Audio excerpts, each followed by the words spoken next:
નમસ્કાર મિત્રો, સ્વાગત છે તમારું અમારી YouTube ચેનલમાં। તો મિત્રો, એએમસી એટલે કે અમદાવાદ મહાનગરપાલિકા દ્વારા મલ્ટીપર્પઝ હેલ્થ વર્કરની પોસ્ટ પર ભરતી જાહેર કરવામાં આવેલી છે। તો આ ભરતી વિશે આપણે તમામ માહિતી આજના વિડીયોમાં મેળવી લેશું। પરંતુ તે પહેલા વિડીયો ગમે તો લાઈક અને શેર કરી દેજો, ચેનલમાં નવા હોય તો ચેનલને સબસ્ક્રાઇબ કરી દેજો। તો ચાલો મિત્રો, વિડીયોની શરૂઆત કરીએ।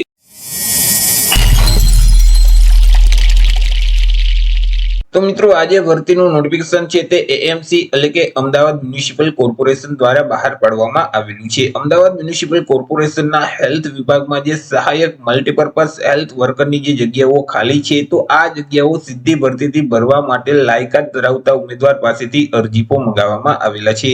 તો સૌથી પહેલા આપણે વાત કરી લઈશું કંઈક અગત્યની તારીખ વિશે। મિત્રો, આ જે ભરતી છે તેમાં જો તમારે અરજી કરવી હોય તો ઓનલાઈન અરજી ફોર્મ ભરવાનું રહેશે। ઓનલાઈન અરજી ફોર્મ આજથી એટલે કે 17 ફેબ્રુઆરી 2026 થી શરૂ કરવામાં આવેલા છે। 17 ફેબ્રુઆરી 2026 થી લઈ અને 3 માર્ચ 2026 સુધી તમે ઓનલાઈન અરજી કરી શકશો। ઓનલાઈન અરજી ફોર્મ જે મહાનગરપાલિકાની ઓફિશિયલ વેબસાઇટ છે ahmedabadcity.gov.in નામની જે વેબસાઇટ છે તે વેબસાઇટ ઉપર જઈ અને તમે 3 માર્ચ 2026 સુધી ઓનલાઈન અરજી કરી શકશો। વાત કરીએ જગ્યા વિશે કે કુલ કેટલી જગ્યા છે, તો કે કુલ 18 જેટલી જગ્યા પર આ ભરતી જાહેર કરવામાં આવેલી છે। અને આ જે ભરતી છે તે માત્ર દિવ્યાંગ ઉમેદવાર માટે જ છે, એટલે કે દિવ્યાંગ વ્યક્તિ આ ભરતીમાં અરજી કરી શકશે। વાત કરી લઈએ એજ્યુકેશન ક્વોલિફિકેશન એટલે કે શૈક્ષણિક લાયકાત વિશે કે અરજી ફોર્મ ભરવા માટે ઉમેદવારની શૈક્ષણિક લાયકાત કેટલી હોવી જોઈએ, તો કે ઉમેદવારોએ સરકાર માન્ય RNRM પાસ કરેલું જોઈએ, એટલે કે registered nurse and registered midwifery નો કોર્સ છે તે પાસ કરેલો હોવો જોઈએ, અથવા તો ફિમેલ હેલ્થ વર્કર નો કોર્સ છે તે પાસ કરેલો હોવો જોઈએ, અથવા તો ડિપ્લોમામાં સેનેટરી ઇન્સ્પેક્ટર નો કોર્સ છે તે પાસ કરેલો હોવો જોઈએ, અથવા તો મલ્ટીપર્પઝ હેલ્થ વર્કર નો કોર્સ છે તે પાસ કરેલો હોવો જોઈએ। આ ચારમાંથી કોઈ પણ એક કોર્સ પાસ કરેલ છે તે ઉમેદવાર આ ભરતીમાં અરજી ફોર્મ ભરી શકશે। પે સ્કેલ એટલે કે પગાર ધોરણ વિશે વાત કરીએ કે ઉમેદવારોને કયા પગાર ધોરણ જે પગાર આપવામાં આવશે, તો ઉમેદવારોને પ્રથમ 3 વર્ષ સુધી તો ફિક્સ પગાર છે તે આપવામાં આવશે। દર મહિને ₹26,000 ફિક્સ પગાર આપવામાં આવશે। 3 વર્ષ પૂરા થઈ જશે એટલે પે મેટ્રિક લેવલ 2 છે તે મુજબ ઉમેદવારોને પગાર મળવાપાત્ર થશે, એટલે કે ₹19,900 થી લઈ અને 63,200 નું જે પગાર ધોરણ છે તે મુજબ ઉમેદવારોને પગાર આપવામાં આવશે।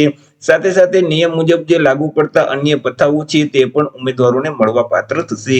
વાત કરી લઈએ આપણે એજ લિમિટ એટલે કે વય મર્યાદા વિશે કે અરજી ફોર્મ ભરવા માટે ઉમેદવારની ઉંમર કેટલી હોવી જોઈએ, તો કે ઉમેદવારોએ અરજી ફોર્મ ભરવાની જે છેલ્લી તારીખ છે 3 માર્ચ 2026 તે તારીખને ધ્યાનમાં રાખી અને પોતાની ઉંમરની ગણતરી કરવાની રહેશે।